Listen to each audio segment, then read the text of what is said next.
Hi guys, welcome back to my channel, Madam Popper. So ito tayo ngayon guys,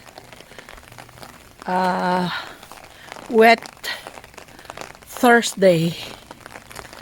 So ayan, umuulan na siya guys, tag-ulan na. Ano na kasi, autumn na. As nakikita nyo ang mga damo at mga kahoy, nagsimula na siyang maging brownish or brown, no? So dito tayo, tingnan nyo ang kapaligiran guys. So cloudy and it's raining. Ayan.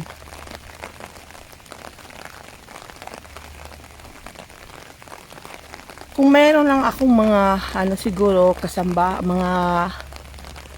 kasama sa bahay, family, siguro hindi ako masyadong parang depressed, no? Hindi makaka-depress ang ang weather na to. So pasok tayo dito konti sa may parang playground to guys, pero wala nang mga batang naglalaro. So ayan, tingnan nyo, na siya, nag-start na siyang mamatay yung mga dahon kasi malamig na guys. Paggabi 10 plus, sometimes aabot siya ng 8 plus lang Celsius ang niya, ang temperatura niya sa labas. Malamig na talaga guys. So ito yung playground na wala nang parang little football court siya. Ayan. Lakas ng tubig dito guys. Lakas ng tubig. Kasi tag-ulan na. Pag winter naman, mag-frost siya. Siya dyan. Mag-frozen.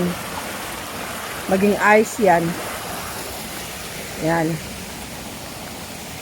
Lilibutin natin tong little nila, parang football ground, pero wala na naglalaro dito guys kasi yung mga neighbor ko na mga bata malaki na sila.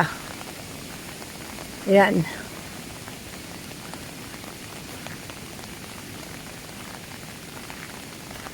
So ayan, makikita niyo.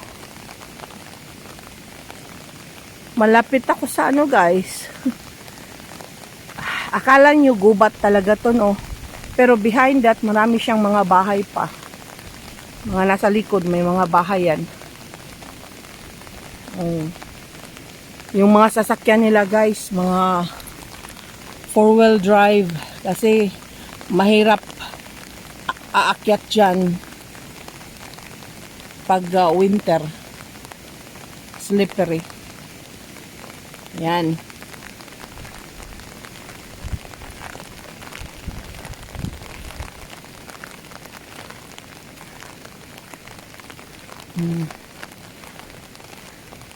Ito yung usually na kahoy na tumutubo dito guys sa kakahuyan. Pag lumalaki siya, pinuputol siya at ginawang panggatong. Hindi ko alam ang pangalan niya. Pero kung itong isa meron dito sa kabila, ito marami ito, mas madali siya. Ang pangalan nito Bjork. Yan.